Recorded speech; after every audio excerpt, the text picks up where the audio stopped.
First things first, I'm Jenna Wolfe alongside Nick Wright, Kevin Wildes, and Brian Westbrook is with us on a Thursday morning. Thursday's got me all kinds of messed up, Brian. Love having you on the show. We got a big show for you today. We'll talk some football. Could Dak Prescott hold out till he gets a new deal? And where would that leave the Dallas Cowboys? Hey, why is James Harden being talked about along the lines of Jordan and Wilt? We'll discuss that. And can Jason Tatum lead the Boston Celtics to the finals this season? I doubt Nick thinks that's going to happen, but we shall find out soon enough. But this morning we are going to start in the NFL with the continued momentum to get Colin Kaepernick back into the league. Earlier this week, Commissioner Roger Goodell encouraged teams to sign Cap. And yesterday, Chargers head coach Anthony Lynn stepped forward to echo his encouragement. Said Cap, quote, definitely fits the Chargers offense, and teams, quote, would be crazy to not have him on their workout list. So, Nick, with all that being said, does this give you more optimism that maybe Cap gets signed to a team this season? It absolutely does, and I'm surprised I'm sitting here saying this. Listen, I have been advocating for my friend Colin Kaepernick for the better part of 4 years, but I've also been very honest with the audience that I think it was right around 0% that he gets another chance. But those comments from Anthony Lynn, and then later in the day, the comments from the president, where he did not take the opportunity to torch Cap. He did not take the opportunity to torch the NFL for even the idea of signing Cap, even if the president's facts and history were a little wrong about Cap's career, as he is wont to do. He seemed open to it. And I think an enormous part of the reason Colin Kaepernick was not signed in 2017 or 2018 was because team owners were afraid of a mean tweet from the president. And I think they are less afraid of the mean tweets now because I think we've all become somewhat dulled to the tweets. But also, he doesn't seem as angry about it. He was 3.5 years ago, he was calling NFL players SOBs, and now he's like, well, if he's good enough to play, he should be able to play. So I am a little more optimistic, and I will put a finer point on it. I think my hometown team, the Kansas City Chiefs, should sign him. There are the list of reasons why it makes sense. In brief, one is there would never be a quarterback controversy. They got the best quarterback in football there. They need a competent backup quarterback. Last year, the Chiefs do not win the Super Bowl if they don't have a competent backup. Matt Moore came in for Patrick Mahomes. In the Broncos game, they won it. Started the Vikings game, a playoff team. They won it, and that helped them get the bye, which led to the Super Bowl. Matt Moore has since retired, and if we can show the graphic, here's the Chiefs' current backup quarterback, what he's done in the last 5 years. I mean, that's his last 5 years compared to Cap's last 5 years. So you can say Cap's rusty. Chad Henne seems pretty rusty to me as well. And Wildes, the last reason that I would say it's a perfect fit for Kansas City is think about who the head coach is. Think about the last former star quarterback who had a long time away from football, Michael Vick. Now, our friend Michael had to be away from football for, unfortunately, far more nefarious reasons than Cap, but the delay was about the same. And Andy Reid, Brian's former coach, takes him under his wing, and after a year of being a backup in the system, he had a spectacular season, 3 years removed from his last year in Atlanta. So, Wildes, it's not only that I think the door is out for the first time in forever, slightly ajar to Cap being signed, I think the Chiefs should do it. Just a quick question back to you, Nick. When you say slightly ajar, I've been optimistic this whole time. I think the tailwinds are with Kaepernick now. I don't feel like there's any real headwinds. I think that has changed. I think the momentum is with Cap. I think the national conversation has changed. I think there's been a national reckoning and a realization that he was right. But when you say the door is slightly open or ajar, are you actually, would you consider yourself optimistic at this point, or would you still classify yourself as pessimistic? Well, listen, you're right, Wildes. You've been optimistic about this, I would say, over the last few weeks. I was putting it at around 0%. The fact that now I think it's 10 to 15% makes me optimistic. Now, that also means I think it's 85 to 90% it doesn't happen. But I am like, Brian, given what the president said, Anthony Lynn said, and where the conversation is going, are you even potentially more optimistic than I am, Brian, that Cap could end up on a team this year? I definitely am a little bit more optimistic, Nick. And because of the comments of the president, Anthony Lynn, and Roger Goodell, I think at this point, teams have the ability to judge Kaepernick on his ability, his talents on the field, and not just the kneeling situation. And when you think back to before Cap got, blackballed from the NFL, they were judging him not what he could do on the field, but what he was doing as far as the protest, his kneeling. And now teams can say, you know what, let's just look at his talents. Let's see if he can fit in our offense. Let's see if he can find a way and is good enough to play for us. And I think that's a great thing for Colin Kaepernick. This is what I know. The last time we saw Colin Kaepernick play in 2016, he had 16 interceptions and 4 interceptions and 16 touchdowns. And that's a great thing. That's probably a lot better numbers than many of the backup quarterbacks in the NFL right now. And I think that's a good thing. Think about the locker room, though. Think about the locker room that a team owner, a team coach could bring Colin Kaepernick into, and the feeling of togetherness that Colin Kaepernick can bring into a locker room. To me, as a player, I would be rooting for Colin Kaepernick, especially if I have a backup quarterback that I don't have as strong feelings about. To me, this is a great move for any team. The only thing I would say, if I was Colin Kaepernick, is this. I'm tired of hearing that I'm a good fit. I'm tired of hearing that I can play. At this point, I want to hear my phone ringing saying, come in and work out. Come in and try out so that you can show me what you can do. I don't want to hear any more talk. I want to hear the phone ringing saying, come in and work out. But the fit is an interesting topic because a couple years ago, a lot of the coaches are saying, well, he doesn't really fit into our style. The Chargers came out yesterday, Anthony Lynn, and said he would fit into an offense like ours. So let's just talk about that for a second. What do you think about Chargers specifically, Nick? Does he fit that style, and could he now fit in any offense in the league? So I think it's a really interesting question, Jenna, because you're right. If people tried to act like there were football reasons that Cap was out of the league, and I'll go through the list quickly and why they don't apply right now. One of them was the pseudo-football reason of, and well, we'll start with this. One of them was our starter doesn't play his style. Well, now you've got a third of the league whose starters play his style. That's 10 teams who, as we've moved more towards not college-based, but kind of college-centric offenses, a third of the league has dual-threat quarterbacks without necessarily all of them. The Chiefs, for example, having Chad Henne as the backup, without a dual-threat backup. So that's one of the alleged football reasons. Another one of the alleged football reasons was, well, listen, Cap's a starter, so bringing him to be a backup could be tough.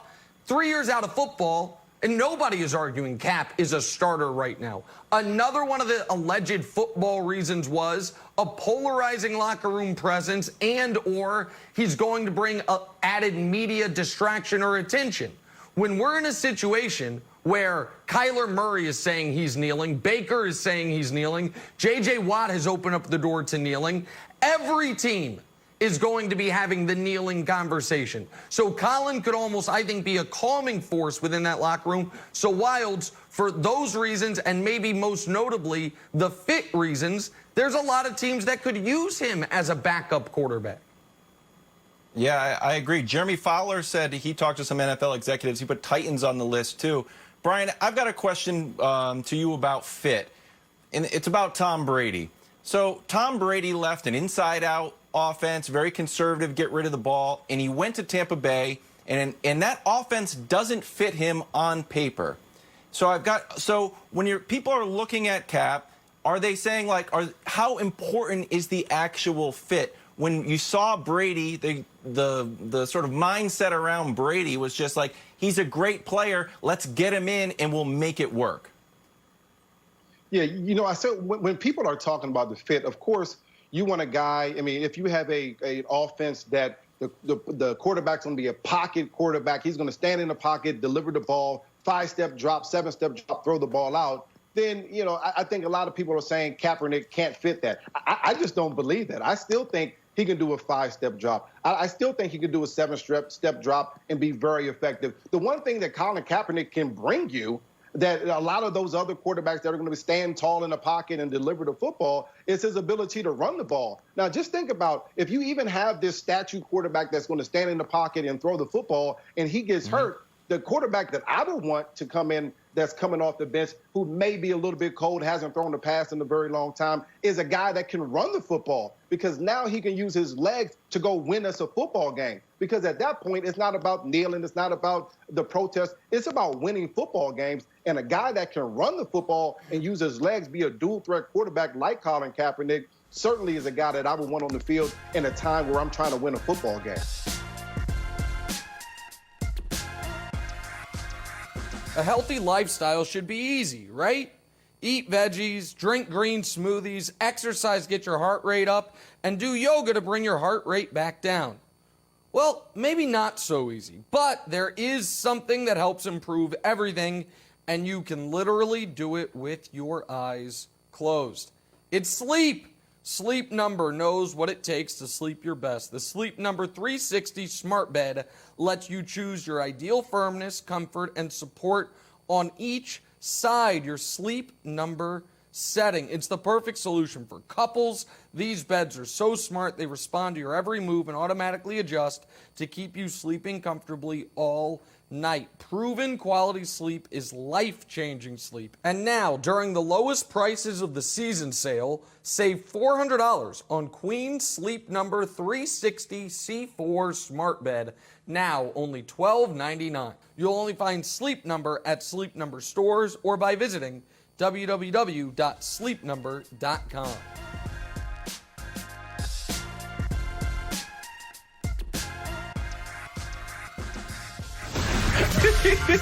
Welcome back. Time for Drawing a Blank. Fox Sports NFL goodness. insider Jay Glazer has Kevin Wildes tickled pink. He recently put the kibosh on any idea of a Dak Prescott holdout, saying, quote, Dak will be a part of the Dallas Cowboys for a long, long time. So, Nick, with the deal now looming for what feels like forever, the negotiations between Dak and the Cowboys this offseason have been blank. The Scream Part 2. Now, I didn't say Scream Part 2, the Nev Campbell project. The Scream, the famous painting that went for $120 million at auction. Now, that's an amazing painting, but let's be honest. It's not The Last Supper. It's not A Starry Night.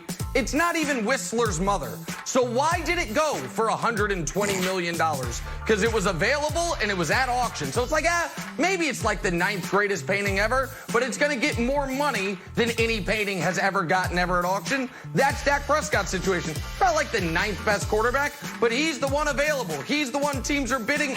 Wait a minute. There's only one team bidding for Dak.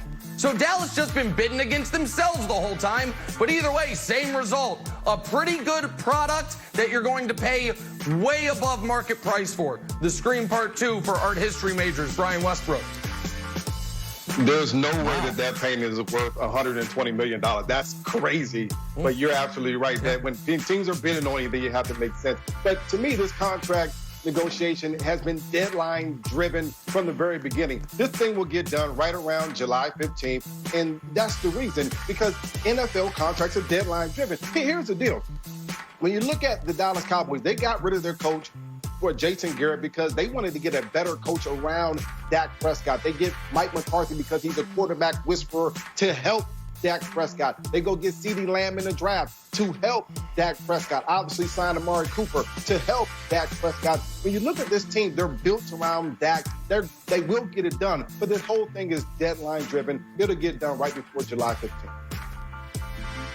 I went with definitive because Jay Glazer said it's happening, so it's going to happen.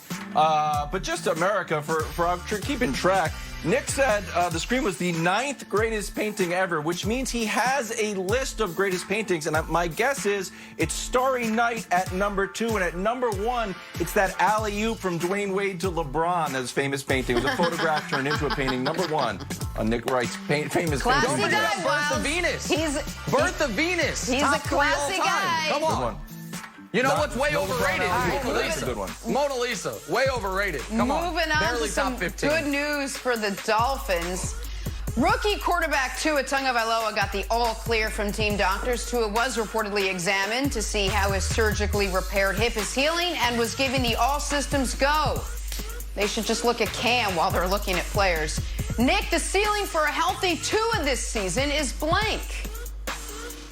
Top 5 quarterback in the conference. You look at the AFC. Yeah. You've got the clear gold, silver, bronze, Mahomes, Lamar, Watson. Who else is in the top 5? Is it going to be Big Ben coming off the elbow?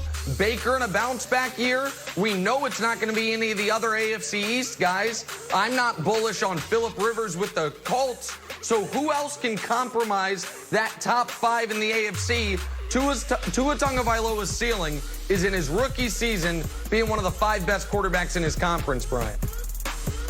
I agree with you. If he's one of the 5 best quarterbacks in the conference, that means he's going to be the rookie of the year. And I think he has the ability to be the rookie of the year. I looked at Kyler Murray's numbers last year, 3,700 yards, 20 touchdowns, 544 yards rushing. I think that when you look at the talent around Kyler Murray last year and you look at the talent around Tua this year with Jakeem Grant, Devontae Parker, Matt Breida, they're very similar. I think he has a talent around him to go out there and win some football games. They may be trailing in some games. That means you have the ability to go win a game on a game-winning drive. That all helps everyone voting for the rookie of the year. So to me, he definitely has the ability to be that rookie of the year, and that's his ceiling. Yeah, I went with 9-1. If we can throw the Dolphins schedule up, I'll show you why I said 9-1. I don't think he should start week 1 in Foxborough. Belichick is 12-0 against rookie quarterbacks at home. That would be a loss. So just let him sit out that brutal stretch in the beginning. Have him come in week 7 when you got those back-to-back LA teams coming east. That works. So I said 9-1. I think they could basically win from week 7 on out. They have a very tough matchups, weeks 14 and 15, Kansas City and New England. Probably beat Patrick Mahomes, but then lose to Stidham. So I had 9-1 as the actual answer. You guys are so high on Tua. I love it. I like it. On to Cleveland now. One of the many reasons last season didn't go as planned for the Browns was former head coach Freddie Kitchens' attempt to keep everyone in the lineup happy. This season, priorities appear to be shuffled. Win first, and then happiness will fall into place. The Browns wide receiver coach said this about his wide receiver duo. We are going to try to put winning first, and they, meaning that wide receiver duo, will embrace that. Sounds easy enough. But, Nick, let's imagine if the winning doesn't come so easy. I ask you this, the Browns missing the playoffs would be blank. A Baker blow-up, especially in the new expanded postseason. There is no reason whatsoever for the Browns to not make the playoffs for the first time in over a decade. None whatsoever. It would necessitate the only reason they would is if Baker has another stumbling season, which means the Baker blow up could lead to Baker getting blown out and not being on the team much longer. Now, I don't think that's going to happen. I do think they're going to make the playoffs. I think they're going to win double-digit games. But if they don't, Brian, with all that talent and with no longer Freddie Kitchens as the head coach, it's going to have fallen on Baker's shoulders. So if they don't make the playoffs this year, something's gone terribly awry. It's a Baker blow-up, Brian.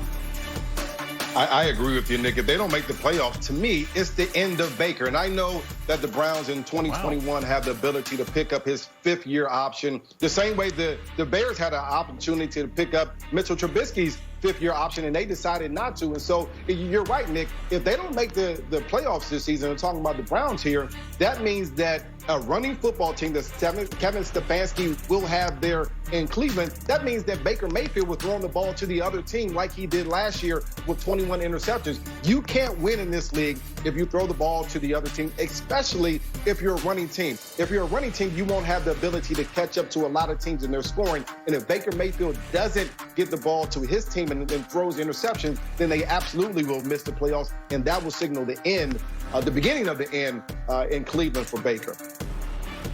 Yikes. I put oddly okay.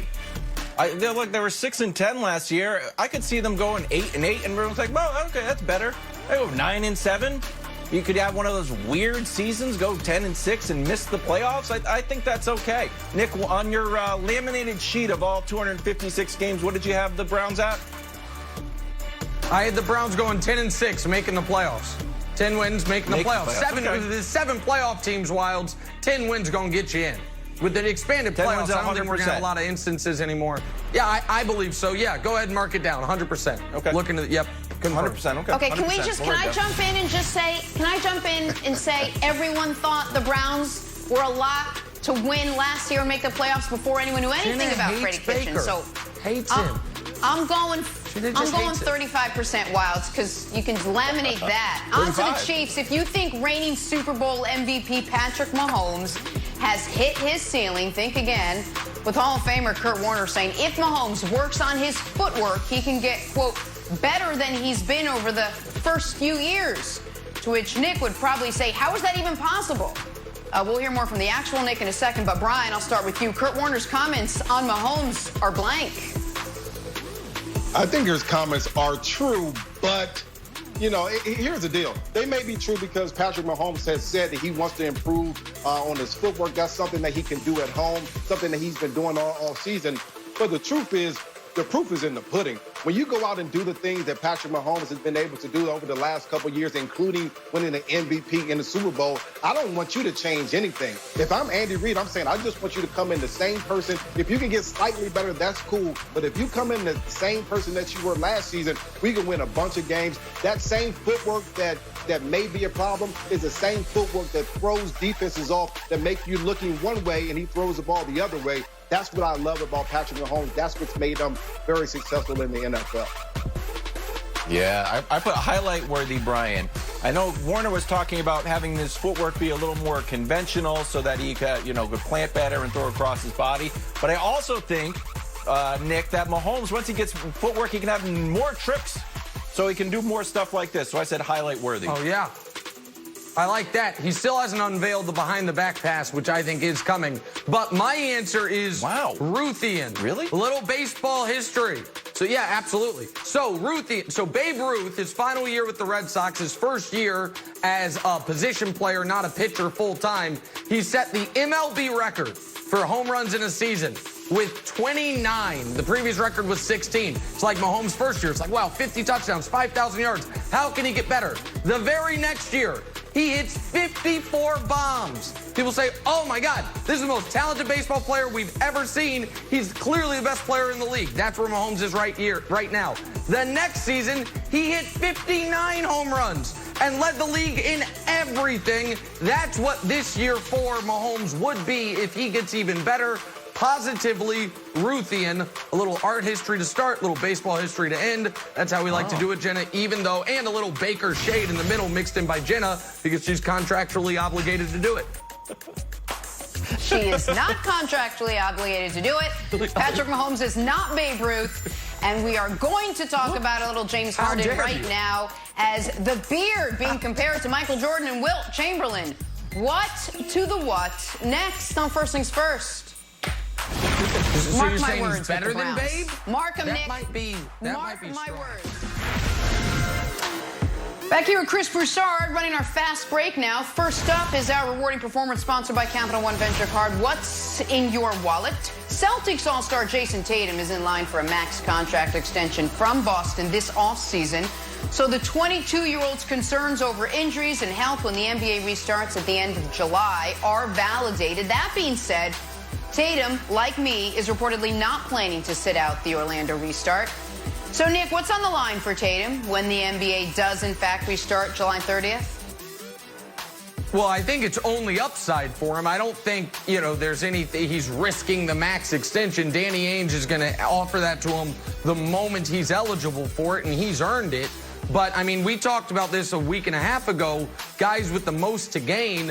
If the Celtics were to somehow win the title, then you all of a sudden look at Jason Tatum. He leaps over Luka and Zion and the other great young stars, Joel Embiid even, the other great young stars of the league, and say, oh, he's next. In fact, he's now.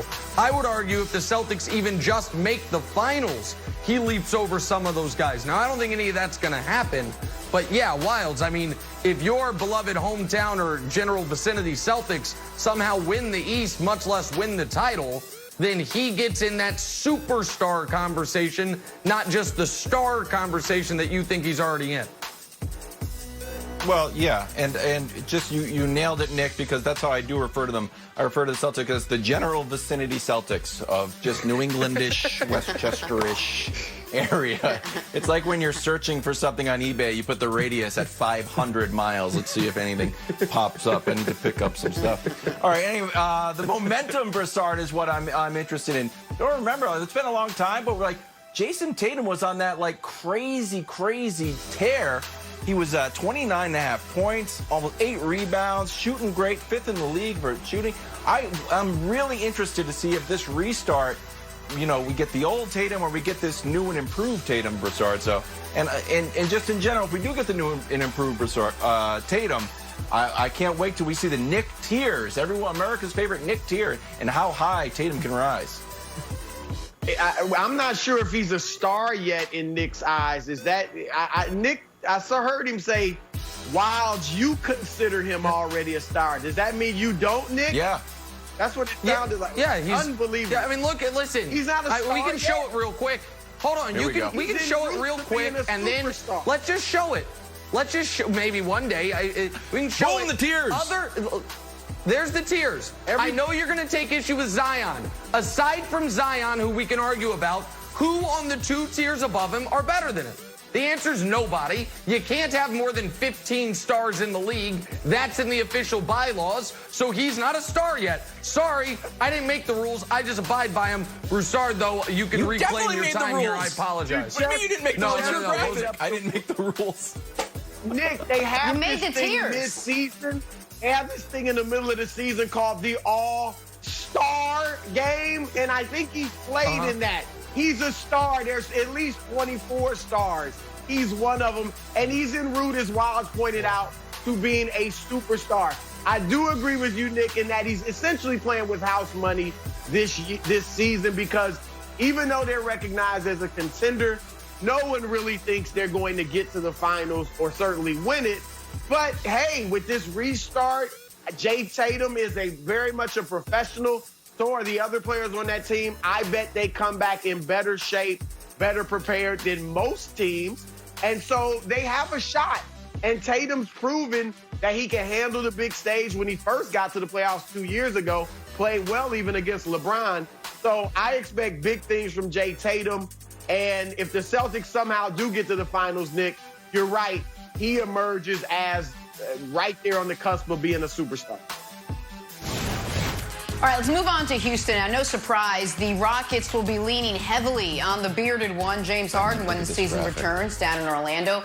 That's what happens when you're that good. So good, in fact, Harden getting some high compliments from Hall of Famer Hakeem Olajuwon, who said this: "It's very difficult to carry a team from that position, and Harden has proven that comfortably, reaching new heights. Look at his statistics. He's a player to the level of Michael Jordan and Wilt Chamberlain." Nick, Wilt and Jordan, is Hakeem right on this one? From an offensive perspective, statistically, absolutely.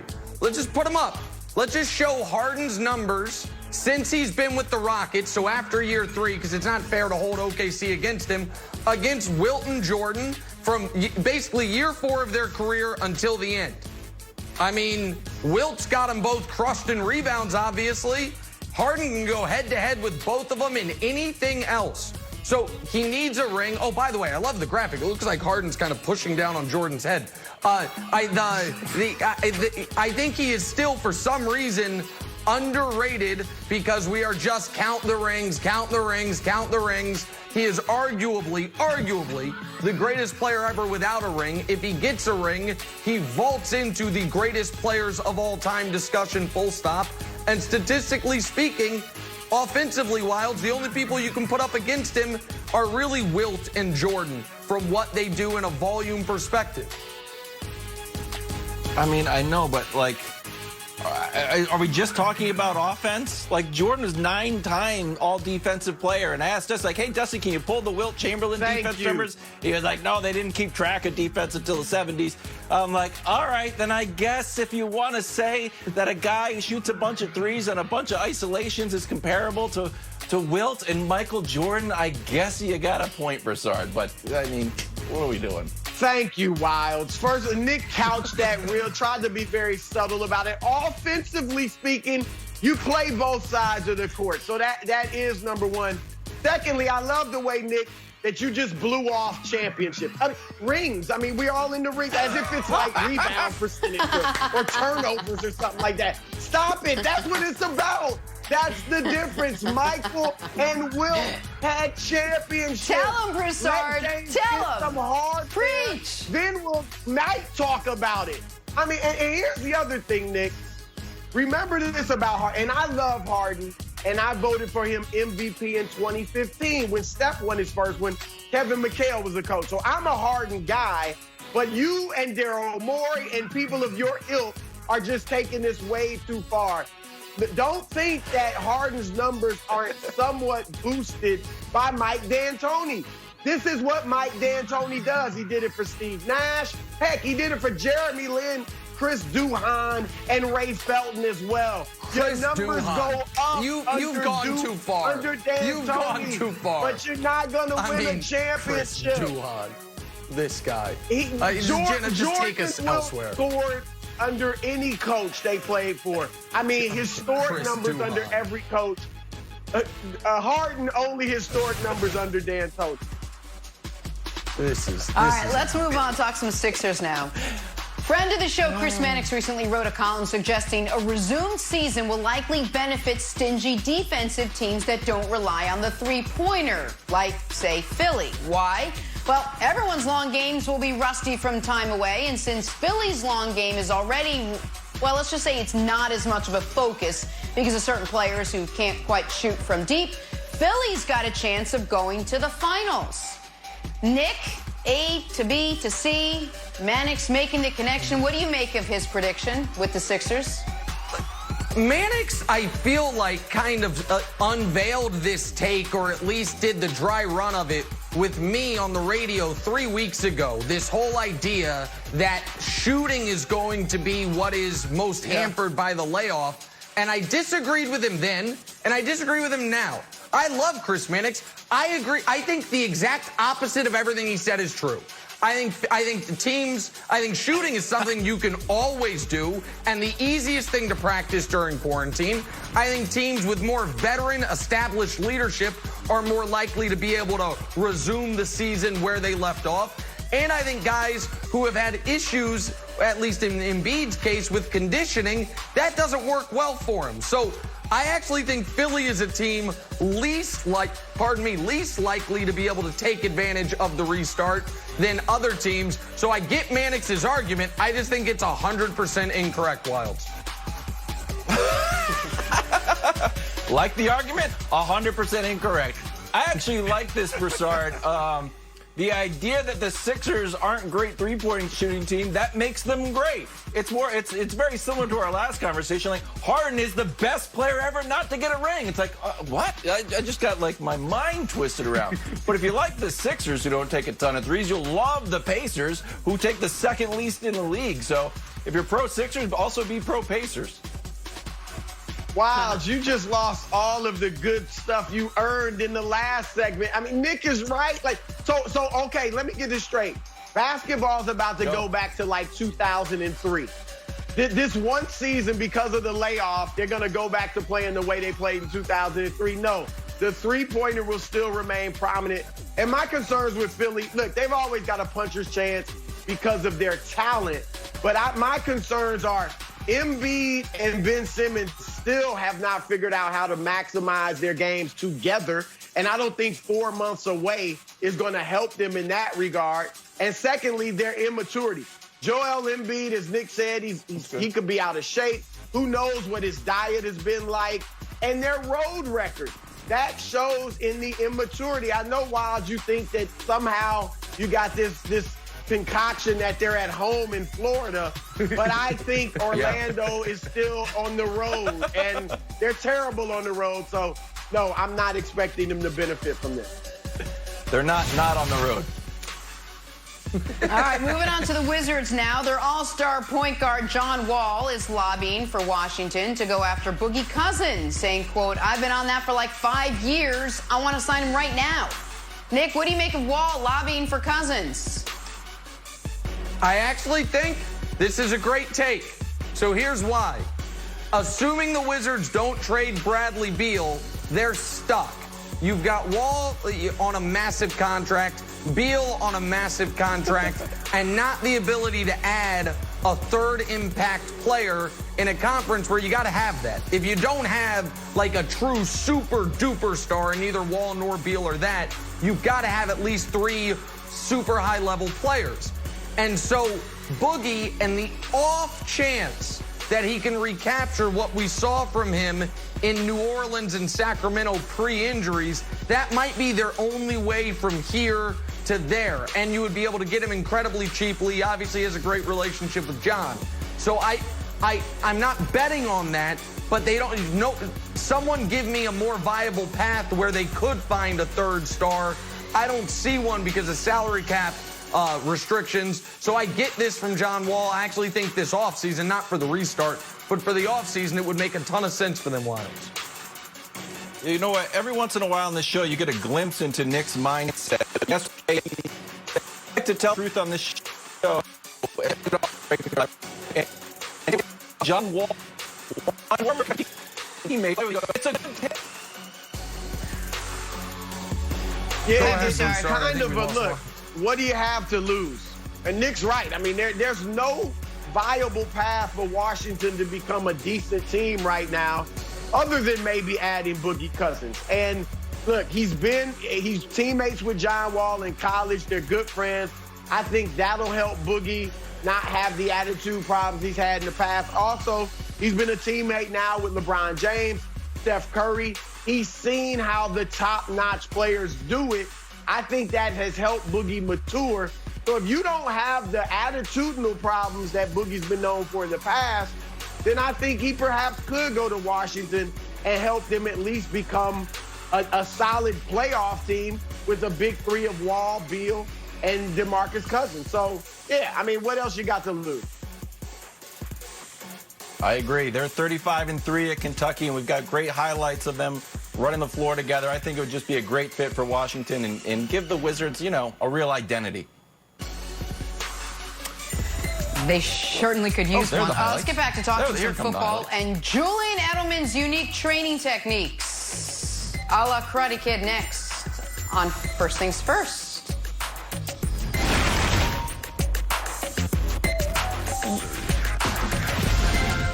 This weekend, NASCAR returns to Talladega. First on Saturday, you got the Xfinity Series racing. It's a 5:30 Eastern here on FS1. And Sunday on Fox, catch the Geico 500, 3 Eastern. Both races also on the Fox Sports app. All right, gentlemen, time for stories to start your morning, sponsored by Ram Trucks, built to serve. And check out Cowboys rookie wideout CeeDee Lamb putting in the work. Got that Cowboys helmet on, too. Not to be outdone, Washington rookie defensive end Chase Young, who's basically already in midseason form. 2 young studs in the division. Look at them. Brian, who do you think is going to be more impactful NFC East rookie, CeeDee Lamb or Chase Young this season? Jenna, I love these videos because it brings me back to 2002, right after I got drafted. I would work out early with my trainer. Then in the evening time, I would do all my workouts in the backyard, working on my footwork, my route running, things like that. So I love what I see from CeeDee Lamb and Chase Young. But when I'm talking about one of the better rookies that I've seen in a long time, I'm looking at Chase Young. His ability to get to the quarterback with speed, with physicality. You see that in the video. I think it's special. Then you pair him with all the guys that you have in Washington. Deron Payne, Jonathan Allen, Matt Ioannidis, all those guys on the inside. And on the outside, they have Montez Sweat as well as Ryan Kerrigan. You throw in Chase Young into that mix. Now you're talking about as a running back and a quarterback in the NFC East. I'm fearing that defensive line of the Washington Redskins. Wow. Brian Westbrook, new Washington fan, everybody. Just take note. Hey, last rookie to win Defensive Player of the Year was Lawrence Taylor. I could see that in the cards for Chase Young, Nick. Wilds, as much as I like Chase, I was ready to say CeeDee Lamb just because I think the Cowboys are going to be so much better than Washington. But now that I see that Chase is able to work out on a full field, and CeeDee Lamb, despite having first-round money, he's in some gated backyard with a fence. You can't run routes back there. That's no way to prepare for the season. So Chase Young is now my revised answer. The 12.5 sacks for Chase Young, Defensive Rookie of the Year. I don't know about Defensive Player of the Year, but maybe one day. I don't know about it this year. But, yeah, I think he'll be the best of the rookies in the NFC East, Jenna. Nick Wright, backyard shaming. Speaking of workouts, check out Jets quarterback Sam Darnold throwing to Giants running back Saquon Barkley out at the UCLA campus. You got to shoot horizontal. You got to shoot horizontal, see everything. Nick, who do you think becomes the bigger New York star, Sam or Saquon? Jenna, you should know as well as anyone, they're not shooting this for television, they're shooting it for the gram. And on the gram, people watch vertical videos. I would expect you, of anyone, to respect that at least. All right, to the answer, and my money's on Saquon. I am not, I know it makes our great star producer Sam Pepper sad when I say this. I just don't see what Colin Kaepernick and others see in Sam Darnold. I think he's fine. And so even though he plays quarterback and is going to have a longer career than Saquon, I think Saquon has much higher star caliber and the ability to be a better player even if he plays a far less important position. So my money's on Saquon, Wilds. Yeah, I think so too. I don't know how I feel about these cross-team workouts, Brian. You know, I wouldn't mind if I saw Jarrett the Javelin Stitt. I'm throwing at Travis Kelce, you know, so the Chiefs can get used to the speed of the javelin, a fireball coming out of the pocket. But I don't know. I don't quite understand these cross-team workouts, Brian. Well, these cross-team workouts are very easy. It's hard to find a quarterback to throw you the football, especially if you're a running back in the offseason. And if you can get an NFL caliber quarterback like Sam Darnold to throw you the ball, that's what Saquon is going to do. To answer the question, to me, the biggest star is Saquon. He has a smile. He has a charismatic attitude and presence to me. And he's also one of the best running backs in the league. And he'll continue to get better this year because he'll be healthy. To me, the answer is simple. Saquon Barkley. He can also squat about 3,000 houses at the same time. On to some basketball now. Hoops, where Suns guard Jalen LeCue is taking flight, casually throwing down, look at this, a vicious windmill dunk from the free throw line. That is not even Photoshop, Nick. Hey, Wilds, this had us thinking, who you taking as the best dunker left in the playoffs?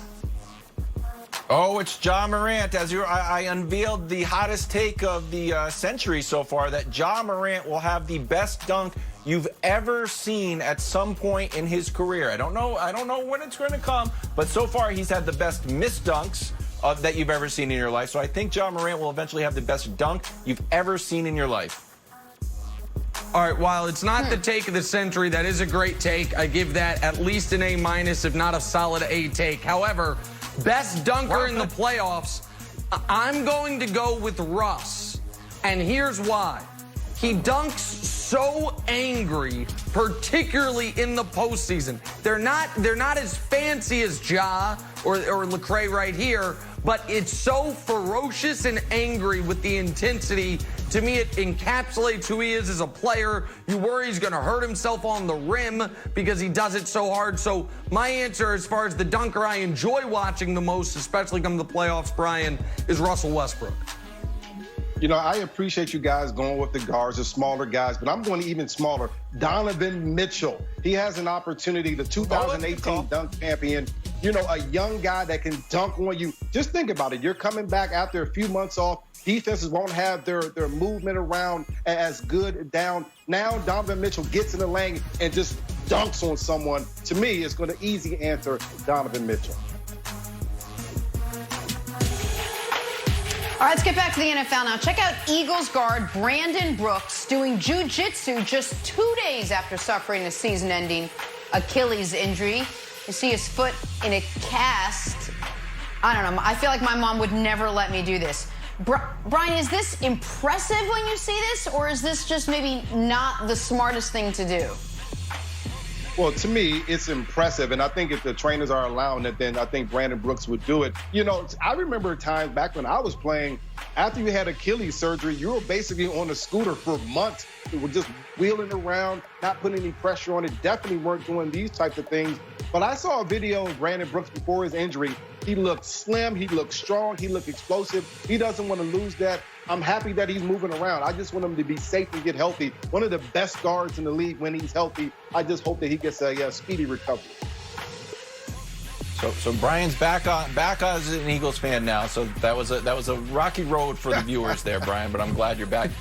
Yeah, I like this, and I'm rooting for his recovery as well as, like, we know the Achilles is a terrible injury. So I'm rooting for a speedy recovery. All right, so a couple things here, and I actually want to throw this back to Brian at the end to get him to respond to the football part of it. First of all, to the audience, I think the audience is a little confused. Like, why would Jenna say his mom wouldn't let him do it? He's a grown man. What the audience needs to understand is, to this day, despite Jenna being a television celebrity for the better part of 20 years, being a star, having a family of her own, she does not make a single life decision without consulting her father. Check it out, America. It's true. I don't know how they're going to check it out unless they know your father, but it's true. I promise. No, it's absolutely true. So she just assumes that's what we all do. That Brandon Brooks. I guarantee you his mom, that made his mom nervous. Can I go to jiu-jitsu practice? Mom, am I allowed? It's a grown-ass man who plays for the Eagles. Now, on the more important side of things, to Brian, I think this is a massive loss for Philly. Like, he's one of the best players on their team. And for Wentz and the running backs, I know guards get overlooked, but how critical is having an all-pro caliber guard just removed from your lineup like this again? Oh, it's definitely critical. If you ask any quarterback, the most important thing you need is a guard, because that pressure in your face is the pressure that it's harder to get away from. And when you're stepping and throwing, if you have a defensive tackle in your face, it's almost impossible to do it. But when you look at Brandon Brooks, he's a road grader in the run game. When you pair him with Lane Johnson on the right side of that offensive line for the Eagles, you have one of the best duos, right sides of the lines in the NFL. It's a huge loss for the Eagles. They'll bring in Matt Pryor. They potentially may bring back Jason Peters and move him around just a bit. But this is a huge loss for the Eagles. When you take out a Pro Bowl caliber player, a guy that's made plenty of Pro Bowls in Brandon Brooks, it's hard to replace him. All right, let's finish up with the Patriots now, where their Super Bowl MVP wideout Julian Edelman using some unique techniques to enhance his hand-eye coordination. You guys remember Ralph Macchio from Karate Kid catching flies with chopsticks? How about Julian? That's nothing compared to Julian calling out playing cards while snagging them one-handed out of midair. It's genius. It's genius. It's impossible. It's so talented. Wilds, come on. How impressive is this? Well, future Hall of Famer Julian Edelman, I actually think this would be a nice olive branch, Nick. Julian Edelman working on his receiving with the cards. This is also maybe you guys hook up. I think this would be good for your blackjack and poker playing. Maybe you guys can hook up and he could throw them to you and you could grab them. So listen, I think people expect, because of me and Julian Edelman's long-standing feud, for me to make a joke here. I'm not going to make a joke here. I'm going to make 3 jokes here. Joke number 1, great practice for all the ducks that he's going to have to catch from Jared Stidham. Joke number 2, good job for improving the eyesight, because I hear performance-enhancing drugs can hurt it. Joke number 3, card games can win you smokes in jail, and given Julian's offseason, could be useful for him. Hope you enjoyed the show, America. 3 Julian Edelman jokes. Great job, Julian. We'll see you tomorrow. Everybody can do that. My dad makes no decisions for me.